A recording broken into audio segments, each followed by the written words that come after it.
everyone, welcome. My name is Bella and I make clothing, and these are some of the pieces that I've made for my summer wardrobe this year.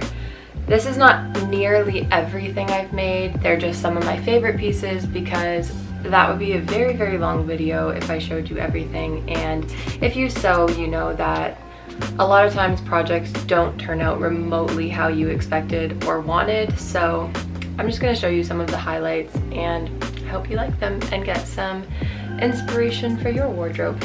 So I want to start off with dresses because I think dresses are one of the simplest things that you can make. If you're a beginner sewer, they're so simple because they're really just tubes at the end of the day, and you can kind of go as simple or detailed as you want, and by the end of the project you're basically left with a full outfit and not as much work as making separate pieces. So this is one of my favorite things I've ever made, I think. It is this poofy sleeved sort of cottagecore style dress. This is made from the bottom of a duvet cover actually. It's just this kind of gritty sort of sheeting cotton. I really like the relaxed look of the fabric, and I made this with a oversized t-shirt pattern actually. For details here, I've just added elastic around the neck and the sleeves and the waistband. I did a zigzag stitch and pulled it as I sewed, so it created a nice ruffling effect, and yeah, I really love the way that this turned out.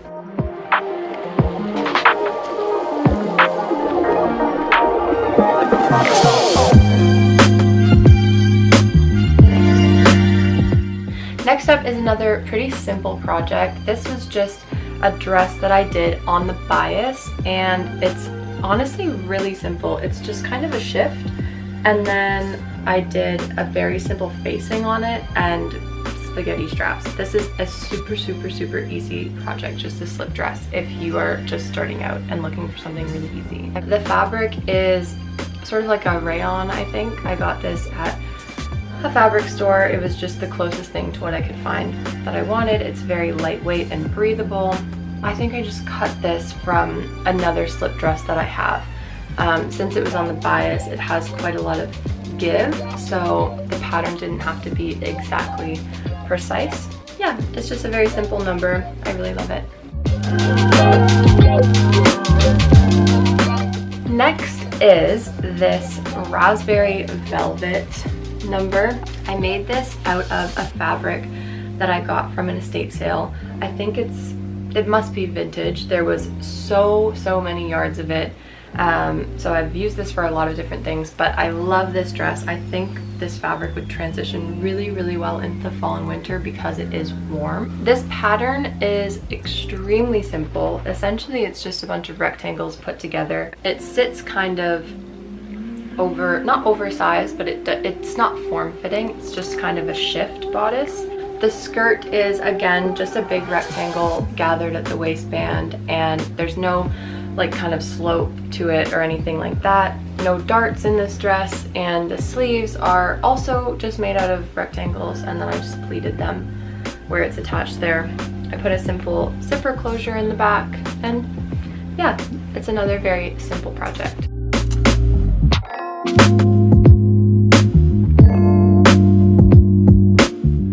This next project is a very cute one. It is this white floral baby doll dress. It's very dainty, very feminine. I love the details on it. So this is just cotton sheeting that I thrifted. This was one of the first things that I made with my Lutterlow pattern drafting kit. I'll link that down below. If you sew a lot of garments, it is a bit of an investment. I think it's somewhere between like $200 and $300, but it is, I would say, totally worth it if you do sew garments very frequently. So yeah, it has this higher waist. I think this is an empire waist, I think, which I don't do very often, so I like that. It was a bit of a change, and I cut the skirt on the bias, which just meant that it hangs really beautifully.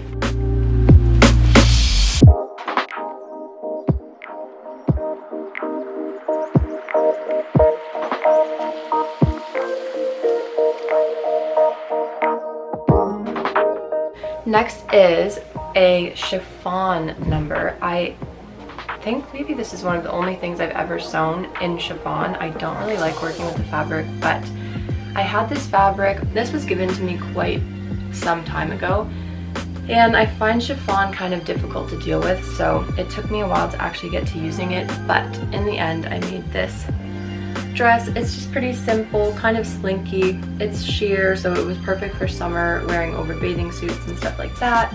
So this was cut on the bias. I just used a dress that I already have that I know fits me really well and cut it from that.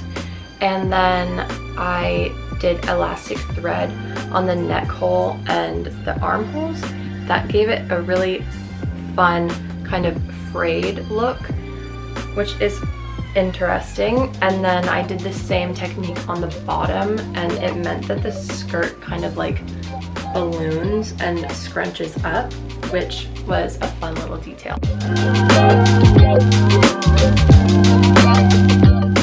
This next dress is pretty simple, and I've made a lot of variations of this, but I love this color. It is this orange bodycon dress. There's not a ton to say about this. I don't know what this kind of stretchy material is called, but it just hangs really nicely. It has a nice weight to it. So I just cut this again from a bodycon dress that I adapted a pattern for. I use this pattern all the time, so it wasn't really anything revolutionary, but I did do an elastic thread running through the side of this dress so that it created a little bit of a ruching detail. And for the top, I just kind of rolled these edges over. I wish I did things a little bit differently for this dress. I think if the fabric was thicker, it might have turned out a little bit nicer. I would like to have added facings on the top instead of this rolled finish, because it is also quite thin. I would have wanted a little bit more support there. But overall, it was just a fun pop of color for summer.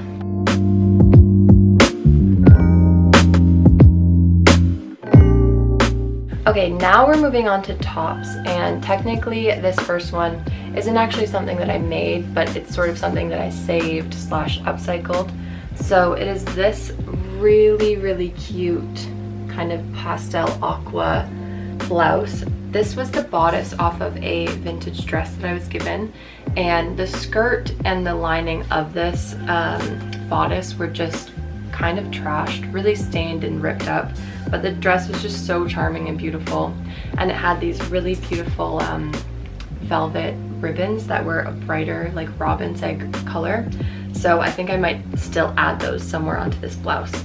But basically I just cut this out from the corseted sort of bodice that it was connected to, and then I ran an elastic through the back of it just to give me more support around the bottom of the bust area, so that goes all the way around.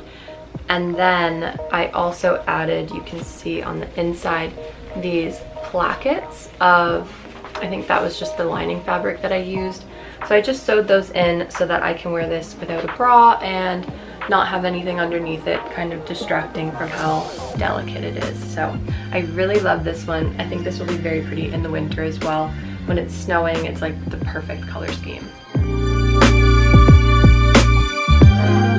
This next pattern I use is a bit of a wardrobe staple for me. I have a very perfect fitting tank top that I have adapted into many different things, but this was kind of just a direct copy of it. It's this similar color scheme to the last one, actually, like a pastel aqua color. I just double layered this. It's just a really soft like spandex cotton material, I believe. So all I did was sew the 2 layers together completely, so the neck is nice and finished, there's no stitching there or anything, and then on the edges of the armholes and the hem I did elastic thread in the bobbin, but I didn't stretch the fabric at all as I sewed, so it kind of just gave it this sort of petally look, which I think is a fun little detail. Next is this super cute banana yellow top. This was lining fabric off of a vintage bedspread that I got. It had a very long bed skirt on it, so this was the lining underneath the bed skirt.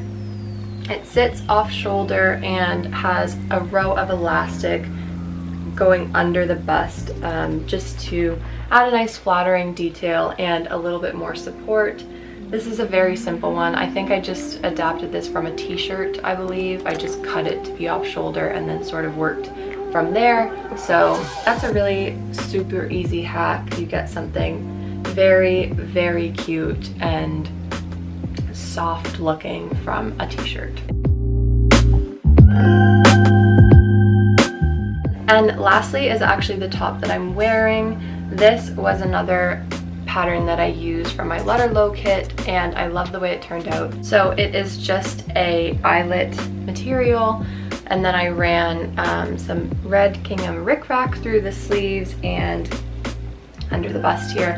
I think it's just a very, very fun piece, very whimsical, and I love the way it turned out. So the next category is bottoms, and the first thing that I want to show you is this set that I made. So I thrifted a skirt a while back, and it was very long. I didn't really like the way it looked on me. I didn't find it flattering, but the color and the fabric was so pretty. So it's this aqua material. I took the bottom off, chopped it into like a mini skirt, and then used the bottom material to make a matching top. So it is a tie-up top like this, very simple. Not too much to say about that. I think I just made it from a bralette that I have. I cut out a pattern from that. And then this is the skirt, and I just did a sort of lettuce hem on the bottom. But yeah, I got a ton of wear out of this summer. I think it was a really fun pop of color. This is a great thrift flip, or something that you can do just to upcycle a skirt that you already have in your wardrobe. I've done this with a few other skirts already, and I absolutely love the result.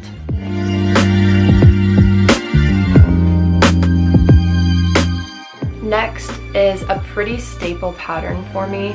It is these sort of wide-legged culotte pants. These are very simple. I made them out of a very crunchy cotton material. It's really crisp. Some of you might recognize this because it's actually an IKEA duvet cover. But again, I just sew out of whatever I have. So I used, I think, just a vintage pant pattern that I have that I've been using for years. The only thing I did a bit differently with these is I cut them a little bit wider than I normally would, because I wanted them to be very kind of oversized and statement-y.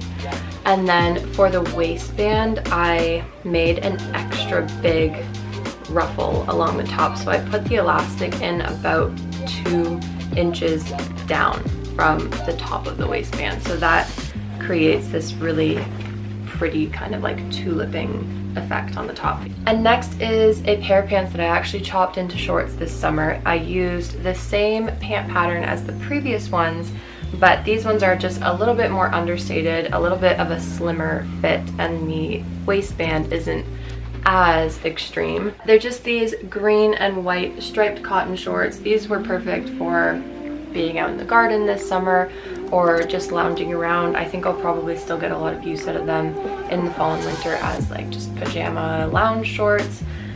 But yeah, another staple pattern in my repertoire.